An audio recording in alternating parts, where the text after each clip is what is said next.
Support. The maestro, please!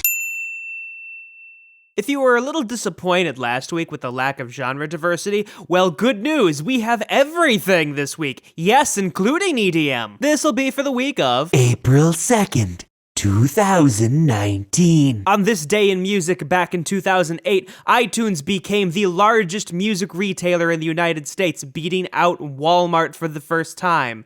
Or the third time, because it also happened in February and January, depending on whose market research you go by. It's really just an argument over how many downloads equate to an album sale.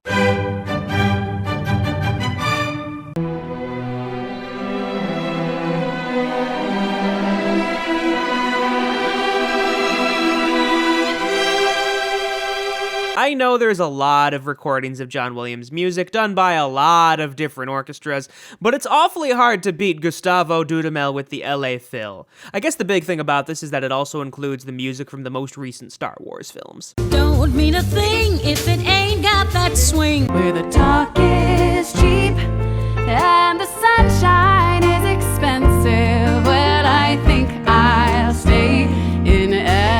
Most people know Aubrey Logan from her work with Postmodern Jukebox, as she's a frequent singer for the group, but if you don't know anything about Aubrey Logan, let me tell you, she is a fantastic jazz singer and also a fantastic trombone player. So while there are a lot of, vocal tunes on this album, there are some great trombone solos as well. Keep on smiling, 'cause when you're smiling, the whole world smiles with you. This is his 6th annual TV special that Michael Bublé does on NBC. He does some of the songs off of his latest album we talked about, Love, in addition to some old classics like of Frank Sinatra, Dean Martin, Louis Prima, and in fact a medley that contains all those three.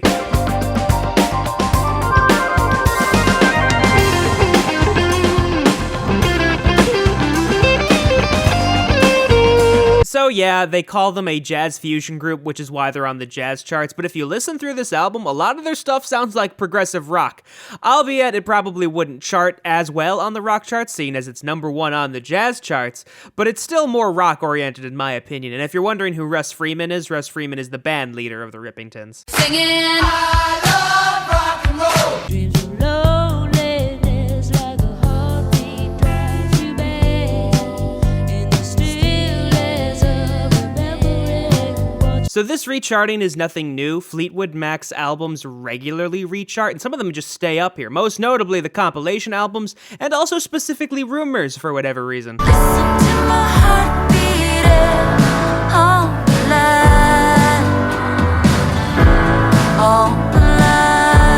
I don't really know if you can call this indie rock per se, since it's released on the Warner Brothers label, so it's not really an independent album, but it most certainly has an independent sound. And I guess the other interesting thing about this album is there are some contributions from Ringo Starr of the Beatles, and one of the producers for the entire album is Beck. Give me the day, just give me the day, just give me what I want till it hurts. If you were tired of the Queen biopic, here's a Mötley Crüe biopic. This is based off of the autobiography of the same name, and if you're a Mötley Crüe fan, you've probably already watched it. Smoking in Kelly Best, right on the biggest jet. I got a bigger check. I used to call collect. I used to worry and stress.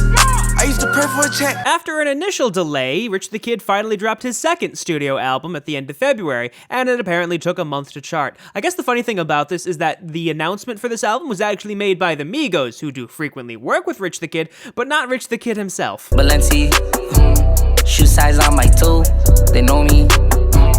Everywhere I go, codeine, double cup make a toast. Fun fact about this album, the namesake track of this album, just called Habits, was apparently originally supposed to feature Lil Uzi Vert, but they couldn't get clearance from Uzi's label, so that was actually cut from the album, given they did release a deluxe version, which does have that song on it, but Nav just does Uzi's verse himself.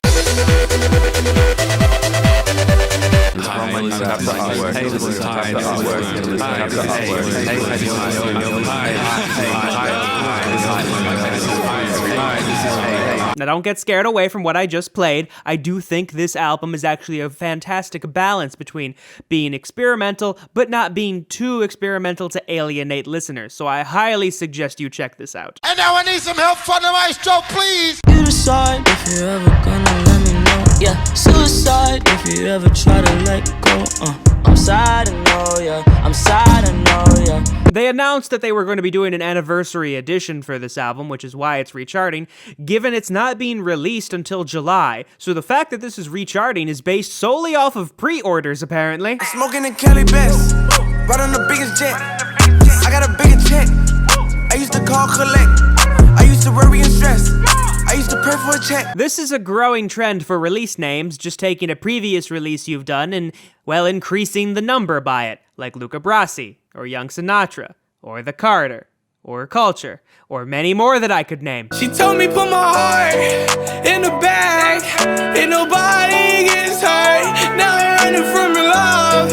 I'm not fast, so I'm He's either a very good actor or legitimately crying during some of these songs. And for that I say thank you. Next, thank you. Next, thank you. Next, I'm so fucking grateful for my. To this day, I still question how good of a marketing idea it was to release two albums so close together. I feel like they're just competing with each other at this point. Balenci, shoe size on my toe. They know me. Everywhere I go, codeine.